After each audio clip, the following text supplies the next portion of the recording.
láìkì ẹ̀tàn jù ẹ jẹ́ ká máa tàn yín ẹ̀yin ọmọ January ògo tó ná gẹ́rẹ́ lẹ́mú lẹ́rí ẹ̀yin ọmọ February ògo yín lágbára gan ẹ̀yin ọmọ March iná kan lọ́gẹ́rẹ́ rí ẹ̀yin ọmọ April láti ìgbà tó ti bí ẹ báyìí ìtò ti save sínú fóònù ẹ ó dé 20 níbi ògo yìí náà ni rore aláìmọ̀ nǹkan tó kàn do you know your creator ṣó mọ̀ ìyàtọ̀ dá ẹ má jẹ́ kán foṣù deceive ẹ má jẹ́ kán fọdún deceive ẹ yes onímọ̀ wà lóòótọ́ tí wọ́n sọ fún ẹ pé ìràwọ̀ iná ló lò àwọn ọmọ ìràwọ̀ náà báyìí náà ṣe wà báyìí náà ṣe wà àmọ́ ogun mẹ́ta kan wà gbogbo ìràwọ̀ lógun ìdojúkọ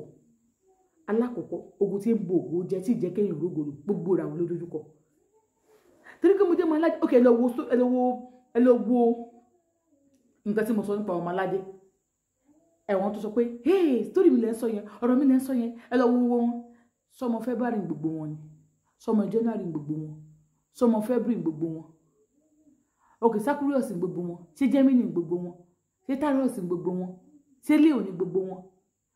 bá a ṣe rí gbogbo ìràwọ̀ ló wà lábẹ́ ìpín ọmọ aládé tí mò ń sọ̀rọ̀ nípa wọn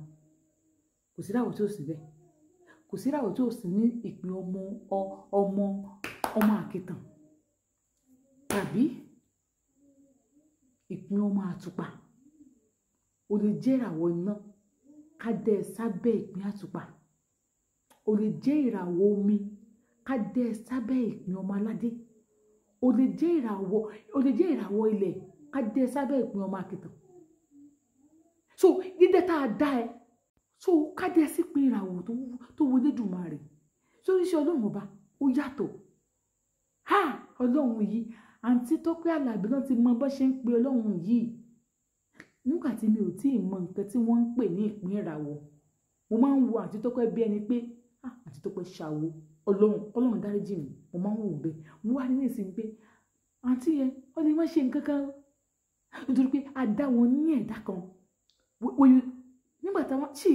ó ní táìmù tó máa ń fi tó bá tí tó gbẹ́rú àgbà wọn kì í gbé nǹkan àgbà fún ẹ tí ò tó gbé nǹkan àgbà o nǹkan táìmù Tọ́pẹ́ gbé lọ́wọ́ nǹkan àgbà ni ẹ lọ́ máa gbọ́ orin wọn wàá mọ ìtumọ̀ ayé ń bẹ kò yí anybody wá máa ṣe live stream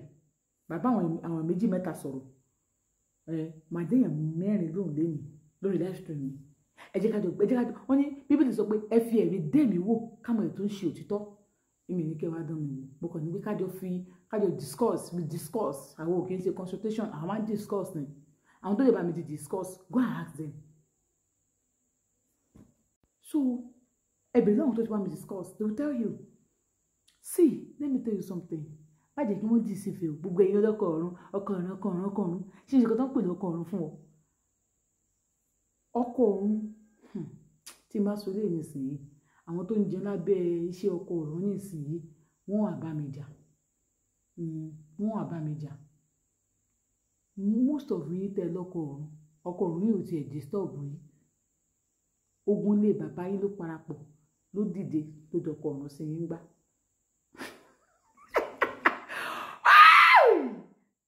Let's discuss. They can discuss. Wọ́n tó bá mi sọ̀rọ̀ àmàgò lọ́wọ́ ẹ̀ bá bá mi discuss. Àwọn ò kì í ṣe consultation àmà ń discuss ni. Àlàáfíà Ọlọ́run kò lè fi í sílẹ̀.